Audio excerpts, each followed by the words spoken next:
So we'll go right into meditation. Find your comfortable position.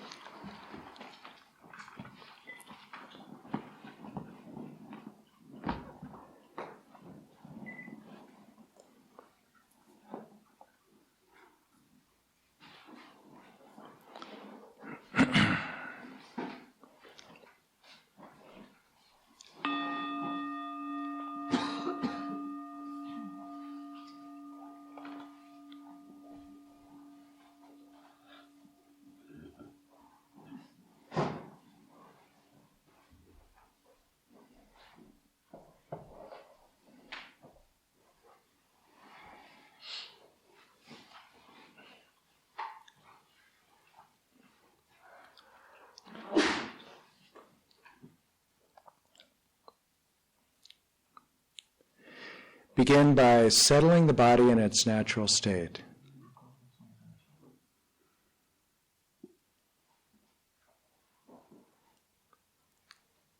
By first of all identifying any tension, any constriction, or any pain.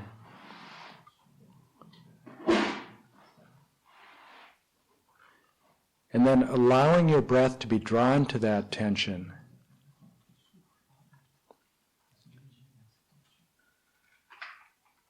And releasing it into space, letting it leave your body.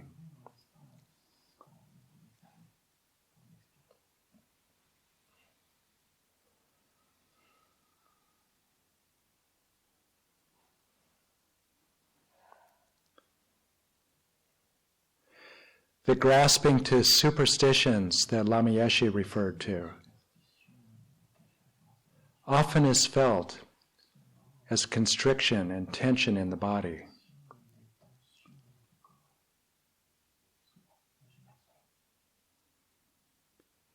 So release and let go.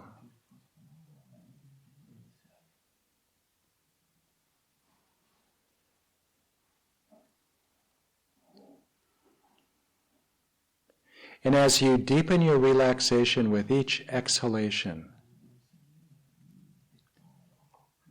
maintain the clarity that you begin your meditation with.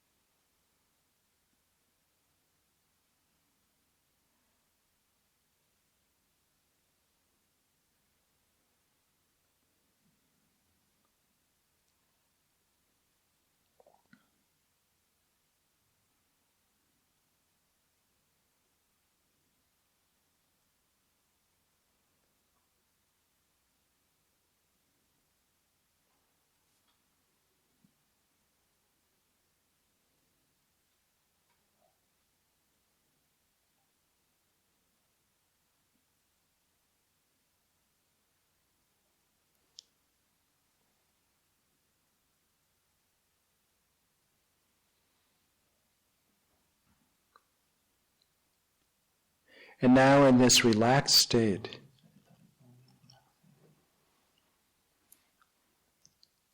invite your intuition, your deepest wisdom, to guide you through a journey of the imagination.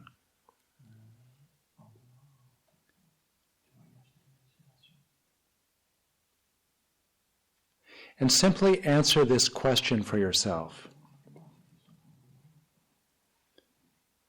What is my heart's desire?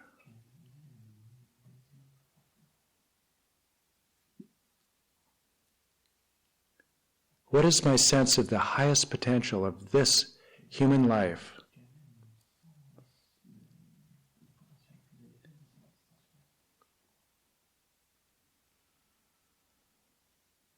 What is it that when I die will lead me to know that I have lived a life of meaning and purpose?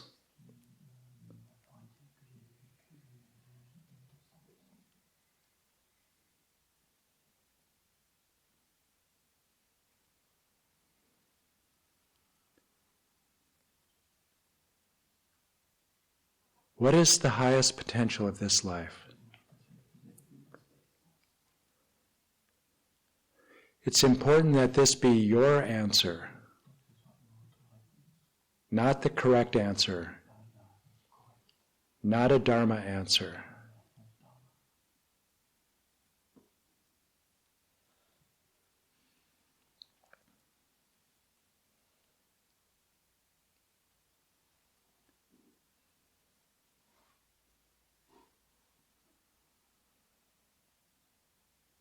Just rest in stillness and invite your intuition. Let it speak.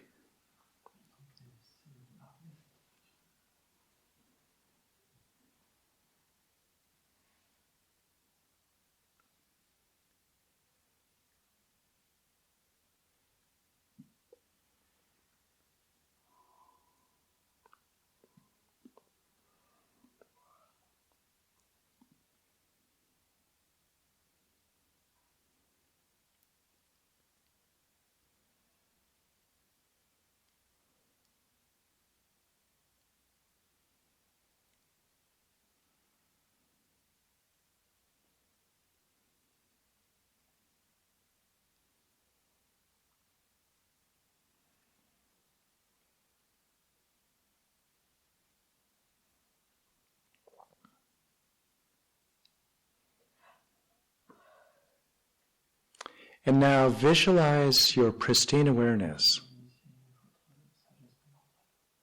the source of this intuitive wisdom, as an orb of radiant light at your heart, about the size of a pearl. And arouse the aspiration on the in-breath, on the inhalation.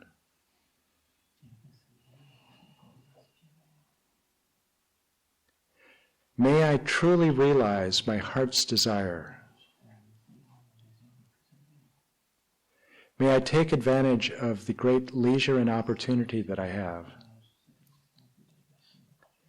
to make the highest use of it, to actually achieve this goal, my definition of a meaningful life. So arouse that aspiration on the inhalation, and on the exhalation, visualize this radiant orb of white light flooding your body, filling your body with light, saturating every cell, eliminating all of the obstacles that would prevent you from reaching this goal.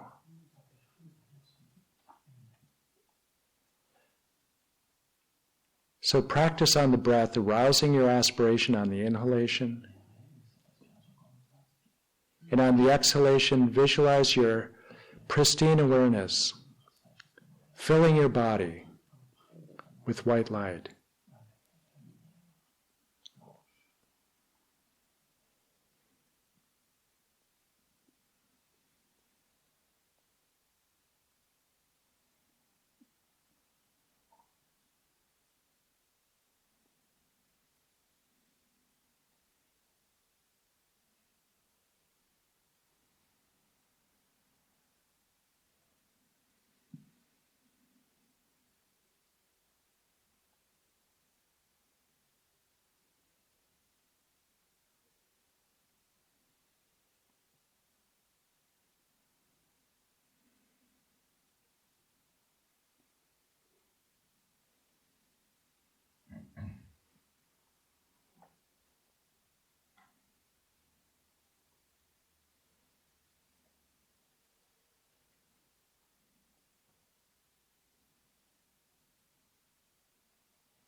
A second question to ask. What is it that I would like to receive from the world that will lead me to the causes and conditions necessary to achieve my goal?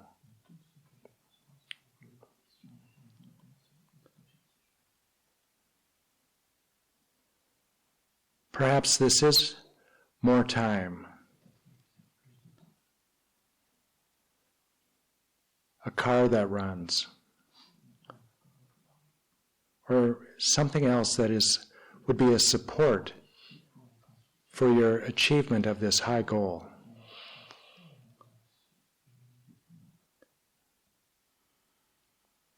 And then visualize these causes and conditions just raining down on you.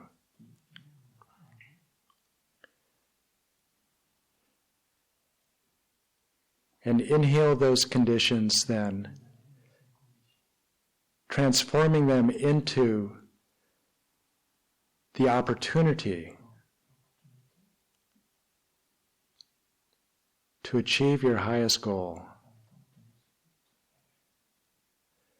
And then again, on the exhalation, visualize that radiant orb of white light, saturating every cell of your body,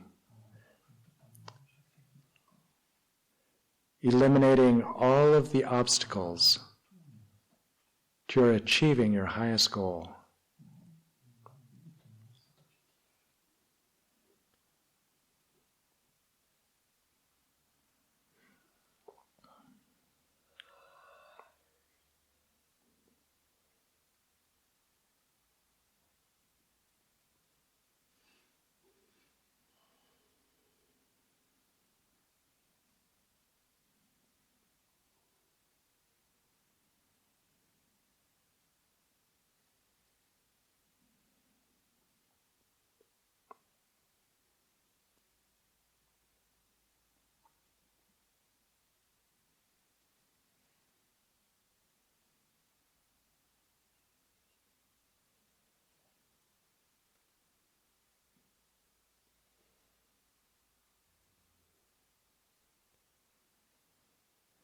The third question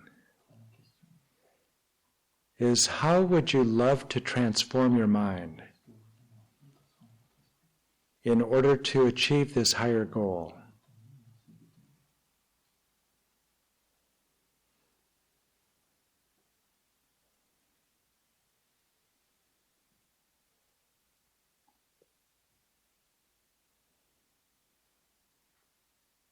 What are all the inner conditions necessary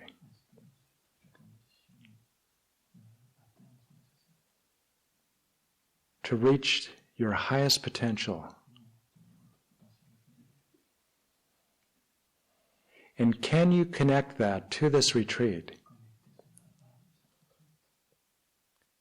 How is it that this retreat can aid you in the transformation necessary to reach your highest potential?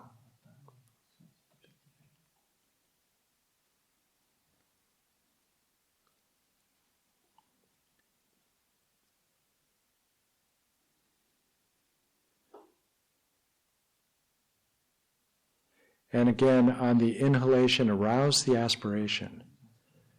May I actually be able to transform my mind here and now in the ways I know are necessary. And on the exhalation, visualize that radiant orb of pristine awareness flooding your body with white light.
A fourth question to ask: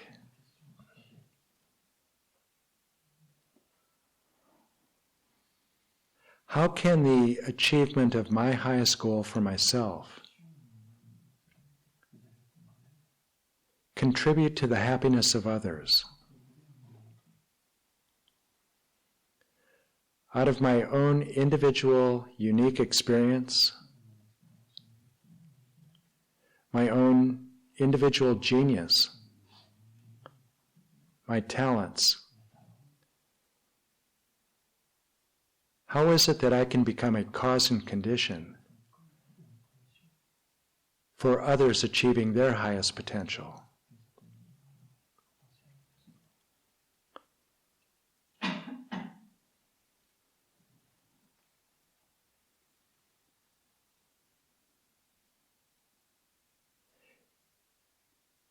And then practice with the breath again, arousing the aspiration on the inhalation. May I truly be a cause of happiness for others and liberation. And then on the exhalation, visualize this light flooding your body. In the light of your pristine awareness, leaving your body, flooding out through every pore of your skin, and connecting with others.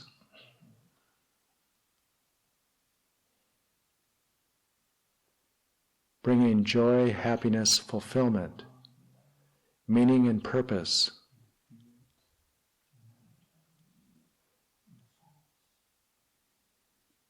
Helping others to discover their highest potential in your own unique way.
And visualize very clearly this goal for yourself,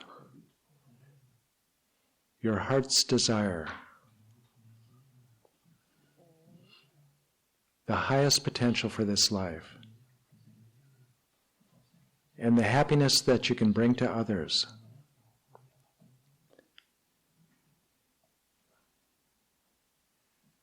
And realize that you have everything that you need right now to achieve that goal in this life.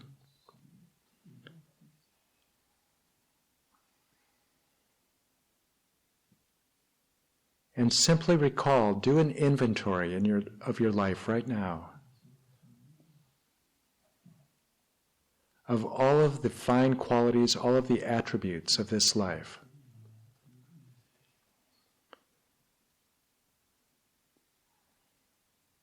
That will support your development of this great goal.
And then contemplate that all of these conditions that you have in your life right now, leading to the development of your goal, are going to disappear unexpectedly before you're ready. We don't know when. You're going to die, and the time of your death is uncertain.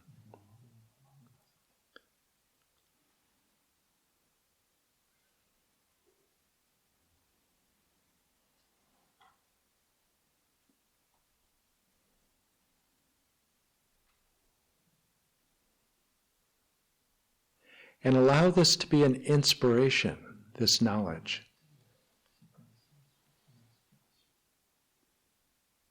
No reason to despair, but to feel empowered, to take advantage of this very moment.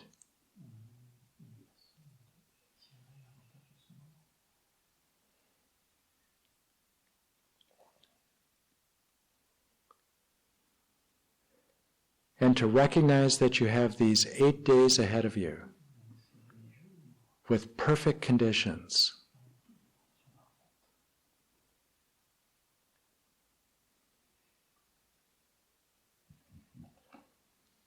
And let this realization of the uncertainty of the time of your death motivate your practice during these 8 days. And let your great aspiration for your practice, your goal, be like a magnet drawing you on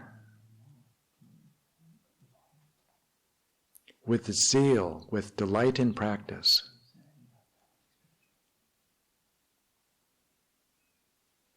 To move step by step down the path to reach your goal, your highest aspiration for this life.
We'll take a 6-minute break now, and then we'll come back and start a silent session at 11:24. So there will be 2 short sessions with another 6-minute break before lunch. So the point of this morning's practice, or the teaching actually, was that in the discovery model, of which Dzogchen is a member of this discovery model, the goal is already present. So Dharmakaya is already present as the nature of the mind. And so we have in our every ordinary moment of perception, pristine awareness is just waiting there, hidden in plain sight, waiting to be discovered. So the question then is, why aren't we aware of this natural state of the mind? And so here's a question for you. Would you say that a mind that is so habituated to stimulation that it would rather administer an electric shock to itself rather than sit quietly is a natural state of the mind? Or is that a very unnatural condition?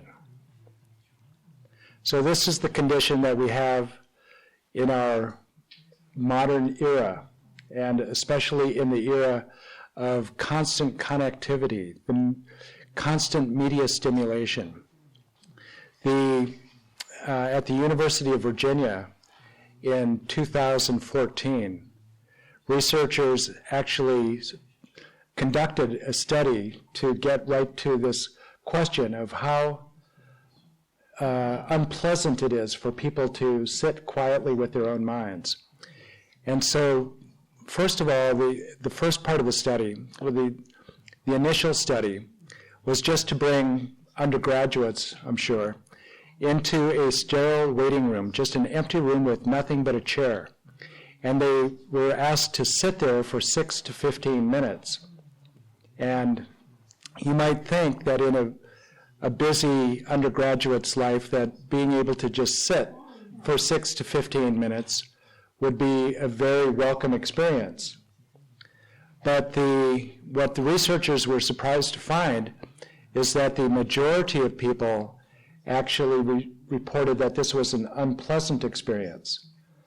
And so then they were curious about how unpleasant an experience it was. And so they then, in the sterile waiting room, they actually put an electric outlet, not quite a 220 or 240 volt outlet, but an outlet that would administer an electric shock that was unpleasant.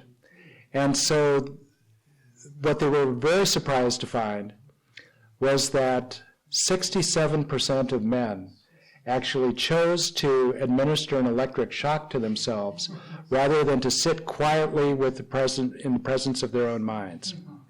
And women were a lot more content at about 25%.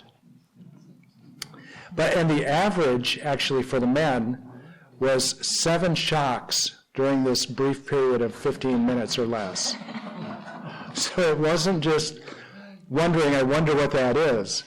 And the researchers were also curious about how painful this shock was that they administered themselves. And so they asked them the question, if you had the total wealth that you possessed was $5, how much would you pay to stop this shock? And the average was $2. So that's very significant pain, that you would give 2/5 of all of your wealth to stop it, yet they were seeking it because that was the freedom from resting quietly with their own minds. So this is exactly what Blaise Pascal noticed, the great French mathematician, theologian, father of probability theory, who said, "When I have occasionally set myself to consider the different distractions of men, I have discovered that all the unhappiness of men arises from one single fact, that they cannot sit quietly in their own chamber." And if that was true in the 17th century, can you imagine what he would have to comment about now? So why is it then that we are not aware of the natural state of the mind? It is because our minds are habituated to distraction, to laxity. Our minds are trained to obscure the natural state of the mind. And one of the charts that you have in your appendix, I believe, maybe it's not there yet, the 5 obscurations, it's not there yet, but at some point it will be. Is that in English? So you have it in, some of you have it in the English version anyway, but it's very, very easy to just run through the 5 obscurations. So these are classic, well-known and all throughout Buddhism. But this is the premise here in our approach to shamatha within the Dzogchen tradition, is that the natural luminosity, non-conceptuality, and bliss of shamatha are there waiting to be discovered. And these 5 in particular are what obscures the natural luminosity, non-conceptuality, and bliss, and the mental and physical pliancy of shamatha. So the first of these is hedonic fixation. All of these could be basically a prescription for modernity, or a description of modernity, because these are what we have taken to extremes. So here in our consumer culture, our materialism and consumerism and hedonism all go hand in hand. And so if you have a materialist view of the body, the mind, that basically then the whole point of existence might as well be pleasure, to basically consume as much as possible, to have as much pleasure, because after all, that's all there is. So consumerism and hedonism go hand in hand, and this is the attraction to external things and the obsession with external sources of pleasure as a source of happiness. The second is ill will, malice, resentment, and malevolence, or just this whole family of hostility. So the first you could say is craving. So we're talking about mental afflictions, really, aren't we? The first hedonic obsession is craving. The second really is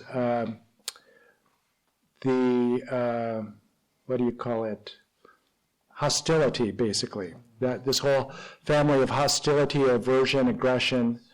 And the third is laxity and dullness, and Lama Allen lists depression among these as well. So it's all this depressed, not enough energy. So the first 2 you could think of as the 2 of the primary mental afflictions. The third one is one of the classic problems or faults of meditation balance, of laxity. And the fourth one then is excitation and anxiety. So these are really, you can say that all of these first 4 are basically mental affliction and the 2 meditation faults of excitation and laxity. So this is what is obscuring pristine awareness, substrate consciousness and the natural luminosity, non-conceptuality, and bliss of substrate consciousness. And the 5th of these 5 obscurations is an interesting one, and this is afflictive uncertainty, or afflictive doubt. And this one is described sometimes as like being in a desert track, so you're in the middle of a desert at a crossroads, and you have run out of water, and you know that down each path lies water, but you can't decide which way to go. So you die there, and they find your bleached bones at the crossroads. So afflictive uncertainty is perhaps the doubt that I could possibly do this, that there is some sort of natural state of mind beyond all of the habituated tendencies of a sentient being that I'm so familiar with. Or I could never do that. I see models of it in great beings, but I could never do that. So that afflictive uncertainty keeps you stuck in a place without, it's very different than cutting, burning, and rubbing, the kind of natural skepticism that Buddhism encourages. This is just the doubt that keeps you stuck where you are without moving and without investigating.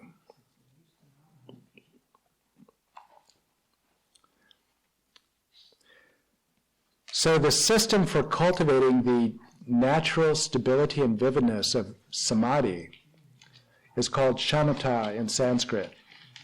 And we are, first of all, going to just explore a little bit the importance of Shamata within the Buddhist tradition. And actually, Lama Allen has investigated and explored a number of other traditions, everything from Christianity to Sufism, and other Islamic traditions, and etc. And he's found that that shamatha, or something, whatever is called in that tradition, is regarded as absolutely essential to any of the realizations of that particular faith or that particular lineage. And this is what Master Shantideva had to say in Guide to the Bodhisattva's Way of Life. The omniscient one declared as useless all recitation and austerities that are done with a distracted or dull mind, even if practiced for a long time. So this should be a real warning to people whose main practice is recitation and prayers. And if you're doing these with a distracted or dull mind, Shantideva is saying these are useless. One of my lamas told us that in the Pratimoksha vows, gossip or useless speech, the worst example of that is doing mantras with a distracted mind. And so you get the idea that if your mind is distracted, it doesn't matter what your spiritual practice is, it's going to be virtually of no value to you. And then in volume 3 of Liberation in Our Hands, Pabanka Rinpoche says, without quiescence, which is shamatha, this is how the term shamatha used to be translated as calm abiding or quiescence, but translators these days, and among them Alan Wallace, and Alan Wallace translated this volume of the Lamrim Chenmo for the Lamrim Chenmo Translation Committee. He used to translate it as quiescence. Now he just says, use the term shamatha, because it's like bodhicitta. It doesn't need to be translated any longer. It's in common usage, and everyone, it's much better to just use the Sanskrit term and then define it and build up layers of association and meaning with it, rather than to use English terms that you already have associations and meanings with, and that kind of corrupt it or give you a false meaning of it. So here in the Lamrim of Pabanka Rinpoche, he says, without shamatha, practitioners would not be able to generate any of the great realizations that are gained by meditation, such as the realization of emptiness that is taught in the Sutrayana tradition, or the realizations of the generation and completion stages that are taught in the Tantrayana tradition. So again, and if we had more time, I have other citations. I have a long list of maybe 40 citations that all talk about, in this same vein, about the absolute essential prerequisite of developing and achieving shamatha before any of these higher realizations are possible. And shamatha is very appealing, I think, to our modern era, because it doesn't require a belief system. It's really ethically neutral.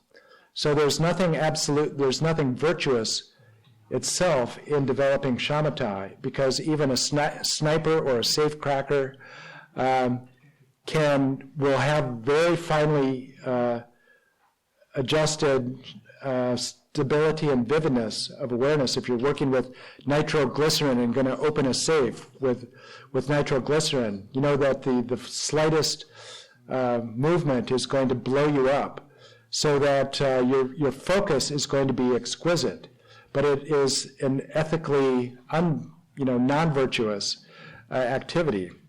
So shamatha itself is not virtuous or non-virtuous, but it depends on the motivation that you bring to the practice. So this is why, in particular, the exercise that we did this morning is so important for developing shamatha if you're going to use it to lead beyond being a sniper or a safecracker or a good brain surgeon or something like that. If your goal is to achieve liberation, then your motivation becomes absolutely paramount as you are developing shamatha. And Jason Kappa said that when you develop shamatha, you make your mind serviceable. And he also said in another part of his text, before you develop shamatha, you don't have a mind, your mind has you. And the way that you can really, that we experience our mind having us, basically it seems like our mind is in control and that we are victims sometimes of our minds, or we can't control it, we can't train it. Lama Allen describes this as obsessive-compulsive delusional disorder, but there is actually one of those disorders, so it's not the clinical diagnosis of that, it's the Dharma diagnosis of that. The obsessive quality of our ordinary mind is that it just keeps talking to us, it just won't shut up. It is just constantly chattering. It's like talk radio. Do you have that in France? where people just on the radio, you have commentators that a lot of them political pundits or that it's just all talk radio. There's no music, no news. It's just opinion constantly. So that's what our minds are like. It's just constantly, it just won't shut up. It's the obsessive quality of it. And then the compulsive quality of this mind, this chattering mind, is that it sucks us in. We're listening to something, or the phrases and words are going through our mind, memories, fantasies of the future, and we get sucked in by it. We become fascinated by it, and we can't look away from it. It becomes like a compulsive, addictive engagement with it. And then the delusional aspect of it is that this chattering voice in my mind actually is me, and it is describing a reality separate from me. Or it is describing my own reality, but there is a reality. So it is me, and it is describing reality. So once you begin meditating and try to still your attention, the first thing that you notice is exactly how much of your mind is wandering, or how frequently it is. And so you may have noticed that in the 2 sessions this morning right before lunch, that there was an unguided meditation. You were just sitting down, and your mind you could have been doing any practice at all.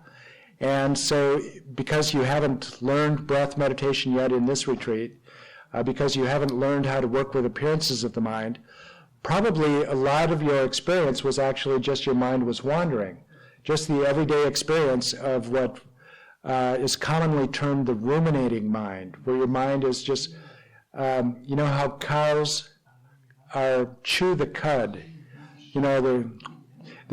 The deer do this also. They're ruminants. And so this is the ruminating mind. You're just chewing the cud over and over again, reviewing the same memory, what he said, what she said, what you're going to say, what you're going to do after this retreat is over, just over and over and over again. So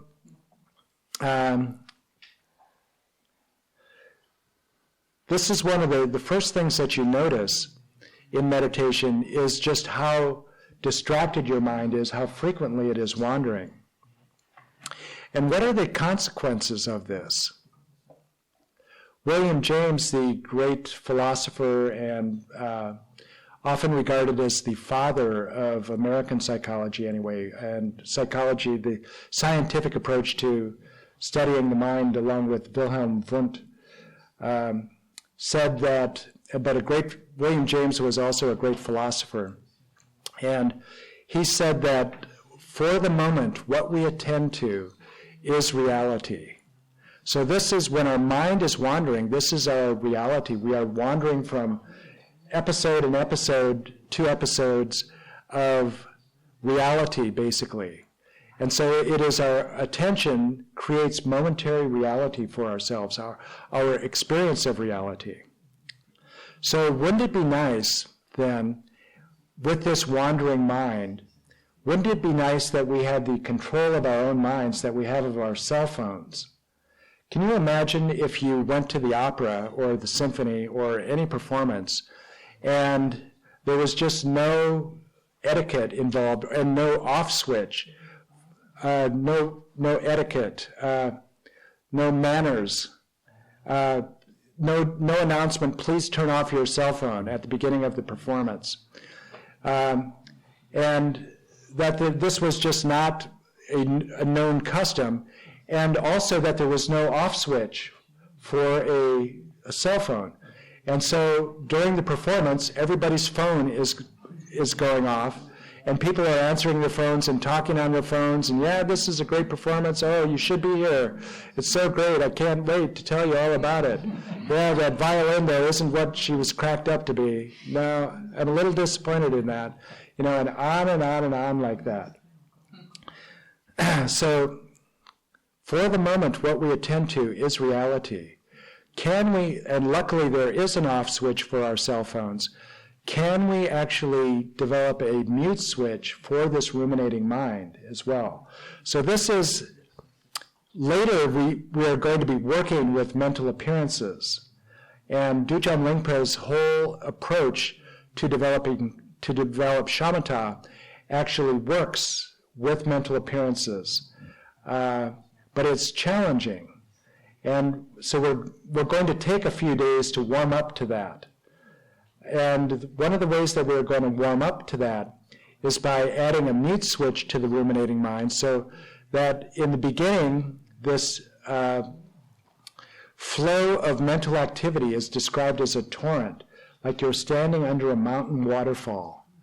And so that you can't distinguish individual mental appearances. So we're going to slow the flow of that down, actually, so that we can begin to work with individual mental appearances. But one of the ways that we're going to do that is we are going to, first of all, add a mute switch, and with the hope of just stopping that flow altogether.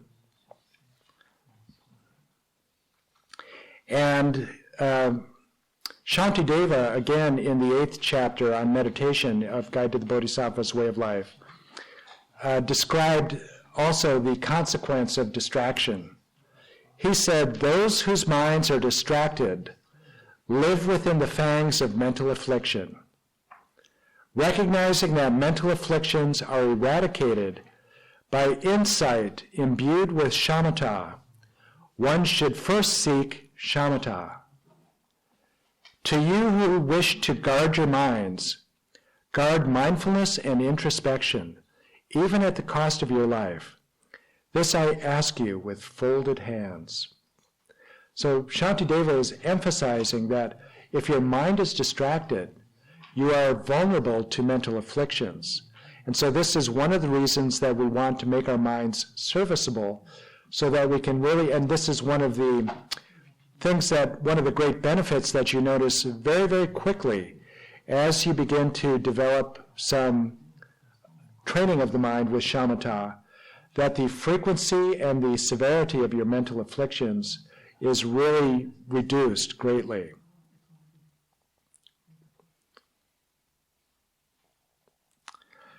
So in the classic description of shamatha in Kamala Shila and Asanga, there are 9 stages of shamatha that are described. And this begins with directed attention, where you are just able to direct your attention to a chosen object and keep it there for only a few seconds, all the way up through level 9 of shamatha, where you are able to effortlessly maintain single-pointed focus without the slightest laxity, without the slightest excitation, for at least 4 hours. So there's a lot of ground to cover between 1 and level 9. But what's very curious and very interesting and very hopeful is that there are only 2 problems that we're working on in that entire path from level 1 to level 9. And that is the family of excitation, distraction over on this hand, and in the other hand, it is laxity or dullness.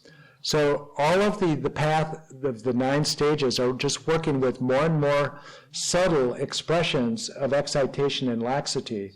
And we are developing along the way, as we are eliminating coarse laxity, coarse excitation, then medium excitation, medium laxity, is that we are developing greater and greater stability and greater clarity that becomes vividness. So the goal of the first 4 stages of shamatha is stability, the ability to keep your attention where you place it. And so you can think of these 2 meditation faults as if you are driving down a country road here in France, and you have a long straight road, and you know that even if on a long straight road, if you're not making micro adjustments on the steering wheel constantly, you're going to end up just in the left ditch or the right ditch eventually. So you're constantly having to monitor the changes in the angle of the road, for instance, even if the road is straight. So to stay on the road, you have to keep monitoring your position on the road and making slight adjustments to the left or the right. And you drive on the right side in France, right? The right side of the road, yeah. So in this case then, like in the United States, excitation is in the left ditch, and laxity and dullness are in the right ditch. And there's a reason for that, but it's excitation being, because we don't drive right down the middle of the road. If there's a line down the middle of the road, we don't straddle the white line or the yellow line. We are off in the right half of the road. So we are actually driving down the road as we trying to stay on the road. So this is mindfulness. You could say that successfully staying on the road is mindful engagement with your chosen object. And if you are distracted, you drive off the road into the left ditch of excitation. And if you lose your object due to laxity and dullness, you end up in the right ditch. But for most people, excitation is more difficult to manage than laxity and dullness. Because with excitation, you are on your object, let's just say the tactile sensations of the breath at the nose, one instant, and then the next instant you're off your object, and your mind has gone wandering, and you might be wandering for several minutes and not know how you got from the nose to where you wandered to. So that's more difficult to notice because it happens instantly. And with dullness and laxity, there is a progression. First of all, and so it's more easily noticed, and you can watch the progression beginning with an absence of vivid or clear engagement with your object, and then it just begins to move on down towards real dullness, and then lethargy, a feeling of bodily heaviness, and then finally your consciousness just sinks into itself, called sinking. So you have scattering and sinking are 2 other ways of looking at that problem, 2 problems. So that's why the metaphor has us driving on the right side of the road, because we can notice excitation more easily. And so sometimes for people who are really prone to excitation, meditating in heat is good, or normally the things that kind of dampen your awareness a bit. So after meals can also be beneficial for people who are really prone to excitation, or evenings, or just when the mind doesn't have as much vibrant energy. So driving on the right side of the road.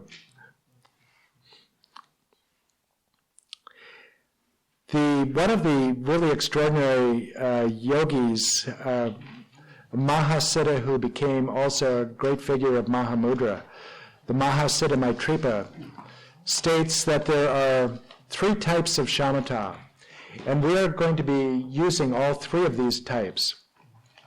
He said the first is shamatha that depends on signs. And here, signs means external objects, or, we'll just call them external. They are called external objects, even though sometimes those are factors of the mind themselves, but they're something other than awareness itself. So the first is shamatha that depends on signs. The second is shamatha that is focused on conceptualization. And this is where this is a large part of our shamatha practice. Actually, we are going to be developing shamatha while focused on mental appearances. So these are classed as conceptualization. And then third is shamatha that is settled in non-conceptualization. So this is shamatha that is awareness of awareness, merging mind and space. These are the practices in Dzogchen where there is shamatha with no object, but it is only still awareness itself that is all that we're aware of.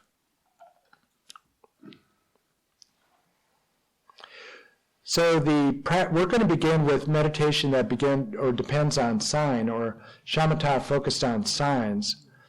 And this practice begins with, first of all, intentionally directing your attention to a chosen object.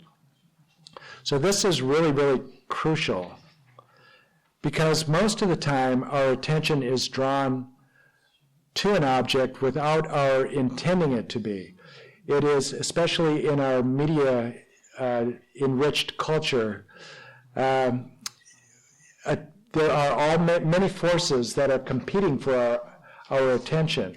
And so you're working, for instance, on a document on your computer, and all of a sudden you hear the ping of the inbox, and your attention is drawn away from what you're working on to the ping of the inbox. So what we are trying to do here with this shamatha focused on signs is to only give our attention where we intend it to be, and not let it be drawn away without our intention for it to be moved. So the question then is, and the first step then is voluntarily and with intention, directing our attention to a chosen object. And then the question is, does it matter which object we direct our attention to? So this is a matter of various opinions in various schools and lineages. And so I know that for the Lam Rim tradition among Gelugpas, anyway, that the image of a Buddha or a holy image is the chosen object to direct your attention to. So it's a visual image. And this was, the first 20 years or so of my experience. This was how I was trying to develop shamatha also. So this can be challenging, because not everyone is has a natural capacity for developing that kind of visualized image and making it so vivid and rich that it is capable of stabilizing your attention. So in most of the traditions that I studied early, which was largely the Gelugpa tradition, that was the only choice available, and breath meditation was only used as a preliminary. Basically, you might count your breath for 20 breaths or something like that, and then go into the visualized image. Well, that is, frankly, for Westerners, that's difficult. And I think that could be part of the reason, frankly. This is just not my not only my speculation, but other people who have tried to meditate in that tradition, using that approach, there's a common opinion that maybe that's the reason that shamatha isn't such a well-established practice within the Gelugpa tradition, frankly. You hear a lot of talk about it, but frankly, it's not greatly emphasized. And His Holiness the Dalai Lama also acknowledges this, and in conversations with Alan Wallace, has lamented the fact that within the Gelugpa tradition and within Tibetan Buddhism in general, he says, it has shamatha, even though that we have all of these sources from the great masters who tell us how essential shamatha is, many people now just don't focus on shamatha. It's not emphasized, and people get on to the more alluring practices of stage of generation, for instance, or other practices, even though none of those are going to work, or emphasize analytical meditation rather than shamatha. And that just becomes meditation practice in some traditions. But so it's very helpful to know that that's not the only choice. And in fact, the experience of 2,500 years of meditators, beginning with the Buddha himself, all say that if distraction, the discursive mind, is what is the chief obscuration preventing you from single-pointed attention, that you actually, the best object to choose is the breath. So here are just a few citations then from authoritative figures within the tradition, within the Gelugpa tradition. For instance, Tsongkhapa in the Lamrim Chenmo. He says, as there are various kinds of people, from those with a preponderance of attachment to those with a preponderance of discursiveness. So discursiveness means that is this mind that one thought follows another quickly and leads to scattering and distraction. So that is our definition of our modern condition. So as there are various kinds of people, from those with a preponderance of attachment to those with a preponderance of discursiveness, Asanga Shravaka Levels cites an answer to a question of Ravata. Ravata, if attachment uniquely dominates the behavior of a monk yogi, a practitioner of yoga, then he focuses his mind on the object of meditation of ugliness. If hatred dominates his behavior, he meditates on love. If ignorance dominates his behavior, then he meditates on the dependent arising of this condition. If pride dominates his behavior, he focuses his mind on the differentiation of the constituents. And if discursiveness uniquely dominates his behavior, then he focuses his mind on an awareness of the exhalation and inhalation of the breath. In this way, he focuses his mind on an appropriate object of meditation. In particular, if you have a preponderance of discursiveness, then you definitely have to meditate on the breath. If you are a person of balanced behavior or a person with slight afflictions, that is, as explained before, make your meditative base whichever of the objects of meditation explained above most appeals to you.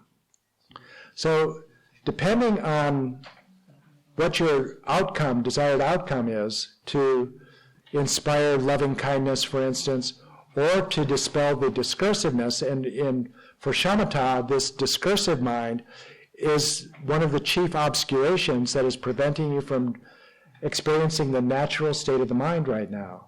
So this discursiveness is the one that we are wanting to eliminate. This is for us, for most of us, because our object is shamatha, this is the one that is most pertinent to us. And so he says you must choose the focus on the inhalation and exhalation of the breath. And then the Buddha taught mindfulness of breathing as the main shamatha practice. He says in the Samyutta Nikaya, just as the last month of the hot season, when a mass of dust and dirt has swelled up, a great rain cloud out of season disperses it and quells it on the spot, so too concentration by mindfulness of breathing, when developed and cultivated, is peaceful and sublime, an ambrosial dwelling, and it quells on the spot evil, unwholesome states whenever they arise. So this is the power of breath meditation. It is one of the things that you'll discover, and you probably have discovered with breath meditation if you're practicing that, is that it is, even though it is a neutral object, and so there is nothing in itself that is pleasure-inducing, there is something on your continued stable focus on this neutral object that actually induces pleasure and bliss, actually, an ambrosial dwelling, as the Buddha called it. And it disperses and quells on the spot evil, unwholesome states. And there is a reason for that. Why do we call this adding a mute switch, or why do I call this adding a mute switch to the ruminating mind, or to this distracted mind? So if our mind is distracted, we are living between the fangs of mental afflictions, as Shantideva said. So why is this breath meditation? How does this add a mute switch to the ruminating mind? Well, there are 6 primary consciousnesses. And if we are focused single-pointedly on one of the 5 senses, actually the mental consciousness isn't going to get a word in edgewise. And so we can actually add a mute switch. We turn off the ruminating mind by focusing solely, we choose to direct our attention to the tactile sensations of the breath. And to the degree that we're successful on maintaining single-pointed engagement with those tactile sensations, that ruminating mind, that chattering mind, is going to be stilled. It's going to go quiet. And that's why the Buddha would say that it dispels and quells on the spot even unwholesome states. So this is adding the mute switch. And then there is something that neuroscience has documented also. There was a study at Harvard University, that ingenious study that surveyed 8,000 people worldwide, I think it was, with real-time reporting. And it found that when people were had focused attention on an activity or on an object, they reported a high state of well-being, a high state of pleasure, even if the object that they were focused on was an unpleasant activity. In itself was unpleasant, but as long as their focus was engaged single-pointedly and they weren't distracted, that there was something in that alone, even focusing on this neutral object of the breath, that is really pleasure-inducing, the ambrosial palace of the Buddha.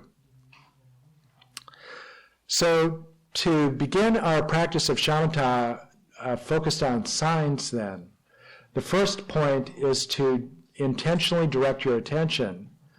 And then the second is to train to sustain your attention where you have directed it. So the first, direct your attention, and then sustain your attention where you have directed it. And this sustaining attention where you have directed it is much more difficult than directing your attention where you would like to. And this is because where our attention goes is the outcome of an unconscious weighing process. We can intentionally direct our attention, but the sustaining of our attention actually is not a conscious decision, because the function of attention in our minds is to alert us to things that are of importance or that are attractive. So the mind, as we are focused on, we place our attention, let's say, on our intended object, tactile sensations of the breath at the nose. And then the attention goes off to something that it considers more important, like, I wonder what's for dinner, or something more alluring, like, something that I'm going to buy when I go home or something. So attention is always shopping around, looking for something that is more important or more attractive than what it's focused on right now. And so what we are trying to do, and unfortunately we can't force our attention to stay where we place it, but we can influence it and we can train it. And the way that we train it is with intention. So this is the power, and this is one of the most important factors in developing stable attention, is the power of intention. So intention basically leads to mental acts, and these repeated mental acts then become habits. So intention leads to action, repeated action leads to habit. This is how we train our minds then, and train attention, even though we can't, with will, maintain our attention where we would like to. Otherwise, we could just decide, I'm going to be single-pointedly focused on the breath, and it would stay there. But we begin to influence it and train it through the power of intention. And Lama Tsongkhapa in the Lamrim Chenmo described this in a heading titled, or the title of the heading is Intention and the Way It Stops Laxity and Excitement. And he cites Asanga's Compendium of Knowledge. What is intention? It is the mental activity of applying your mind. So the intention, the important element of intention is that it is applying your mind to something. It really sets your mind in motion and directs it in a particular direction. It is is the mental activity of applying your mind, having the function of drawing your mind to virtue, non-virtue, or the ethically neutral. This is how you should understand it. For example, iron filings are compelled to move under the influence of a magnet. Similarly, the mental process of intention moves and stimulates your mind toward virtue, non-virtue, or the ethically neutral. So it here refers to an intention that applies your mind to the elimination of laxity or excitement when one of them occurs. The power of intention just can't be overstated. It's one of the five omnipresent factors of the 51 mental factors. There are various different categories. The 5 omnipresent mental factors are the ones that are present in every moment of perceiving attention or cognition. A moment of cognition, any moment that recognizes an object, for instance, involves one of the 5 omnipresent. It's always there to have a complete moment of cognition, is intention. And you can say that perception is the passive aspect of these moments of consciousness, and intention is the active aspect of moments of consciousness. And one of the ways that it really becomes so important in meditation is that intention is a powerful determinant of what the next moment of consciousness will be. It will largely depend on what your intention in the previous moment is. And so if your intention is to remain focused on tactile sensations of the breath in this moment of consciousness, the next moment of consciousness, you have a much greater likelihood that actually will be the case, that your breath or your mindfulness will be engaged with the breath. So the power of intention. You can think of this as like going to the gym and working with weights, free weights. And so it's just the repetitions that are strengthening a muscle over and over again. And here what we are doing with meditation practice is to announce the intention of what your mindfulness is going to be engaged with. And then as soon as introspection notices that you are no longer engaged with your object, your chosen object, you return to your chosen object and reaffirm your intention, and over and over and over again, it is just strengthening that muscle of intention, recognizing that your mind has wandered, and then returning to your chosen object over and over again. And the power of intention is also that I mentioned that the attention is the outcome of an unconscious weighing process. So in some models of mind anyway, contemporary models of mind, there are all of these unconscious minds, you could say, that all have their own agendas, but they all think that they are working towards one goal and that their goal is the best, or that their path to the goal is the best. And so all of these unconscious weighing processes are going to try to get attention by raising their hand and shouting, "Look at me, look at me, look at me." And so when you announce consciously an intention, this becomes information that is available to all of the unconscious minds that this is important, and that, so first of all, that this is important. And this is what we are trying to get as a message across to all of the various competing minds that are trying to get attention, to get them to basically recognize that intention is stating that what is most important is continued attention on these neutral tactile sensations of the breath. So really what we are doing in meditation training is holding specific conscious intentions, and a series of these. And I'll describe, as we proceed through the training, how we are going to use intention then at various points of the meditation practice. But basically, that's all that meditation practice is, at its core, is just a series of conscious intentions.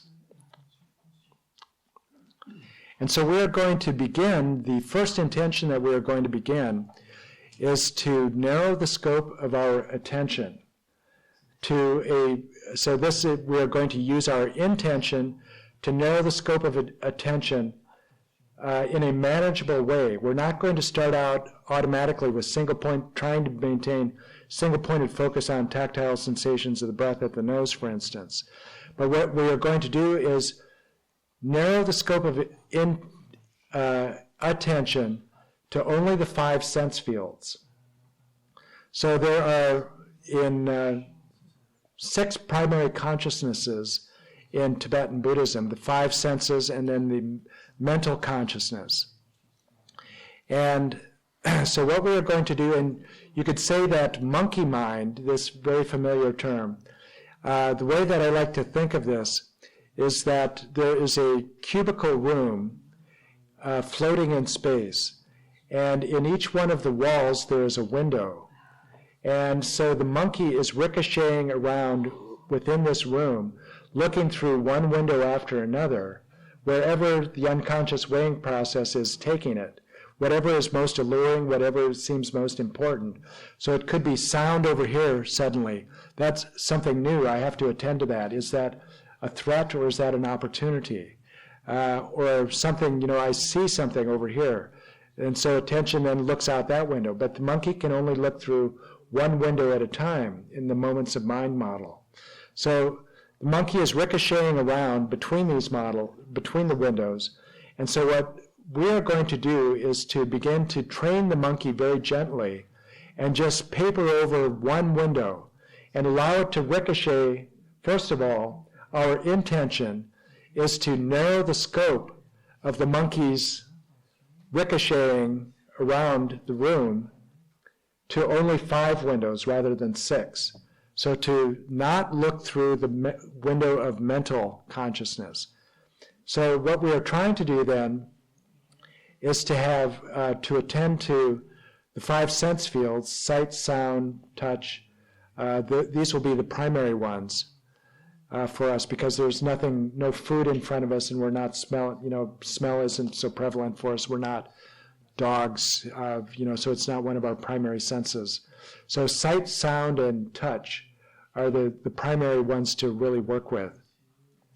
And so we're going to narrow the scope to these 5 sense fields, and then we're going to intentionally narrow the scope to only one sense field at a time. First of all, to sound, and then next to tactile sensations. Tactile sensations are more challenging than sound because tactile sensations are occurring in my body, and we have a much more conceptual relationship with sensations in my body than we do with sound. It's much easier to have to attend with bare attention to sound, as the Buddha said, "In the herd, let there be only the herd." So that's relatively easy with sound. So we practice with sound, and then we try to take that same capacity for bare attention. What we do is we shift the intention. Now, to narrow the scope of our attention, we choose a new object to attend to, and basically a field of experience. So we're narrowing the field of experience only to then tactile sensations. And then lastly, we are going to narrow the field of tactile sensations only to tactile sensations of the breath. So progressively what we're going to be doing is refining and changing our intention to just narrow the scope of what attention is attending to until we finally end up with tactile sensations of the breath. So it's very simple, very gradual, very easy use of intention to really begin to take control and to train this unconscious weighing process.